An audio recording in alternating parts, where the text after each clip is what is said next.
Welcome back to my series called Remington at the Park, where I'm redesigning my 1902 condo located in the heart of Denver. Before we begin, thank you for being here. I'm Haley, a holistic designer passionate about wellness, spirituality, and health for all. Thank you to everyone who completed the poll.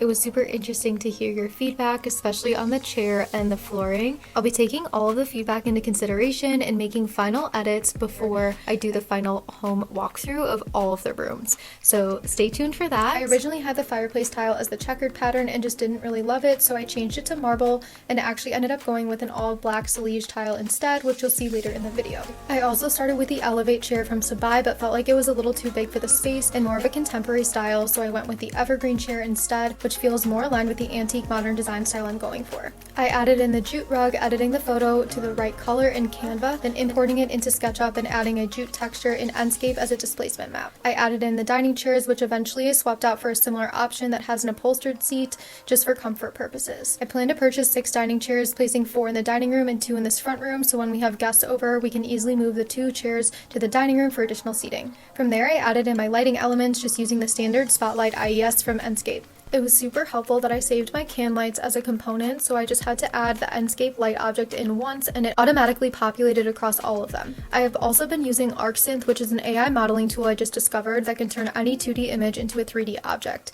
This has saved me so much time for this project already, instead of having to model everything out by hand. If you're interested in learning more about the software, I have a link to the ArcSynth website saved under the recommended products section of my link tree for you to check out. For the decor, I wanted to incorporate some antique frames, which ArcSynth did pretty well with.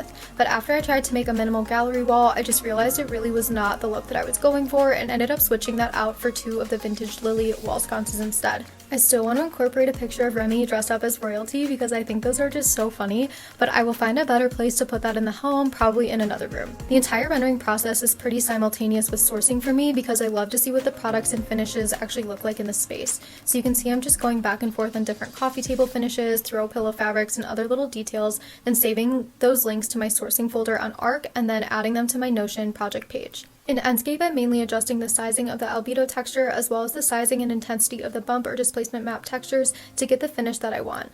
I also decided that for this home, I'm not going to invest in skim coating the walls and instead allocate those resources to improving the kitchen and bath, which you'll see plans for in future videos. So I made sure to add a knockdown texture in Enscape for the walls to make it look the most accurate to the actual space. After I'm done editing all the textures, I changed the size of my safe frame output in the Enscape visual settings so it's the size of an Instagram post, and I go around taking digital photos of the space, adjusting the lighting and any final textures to get the photos that I actually want. Come back tomorrow to see the final renderings that will be posted to my Instagram, and from there I'll start redesigning the next room of our home, which is the balcony.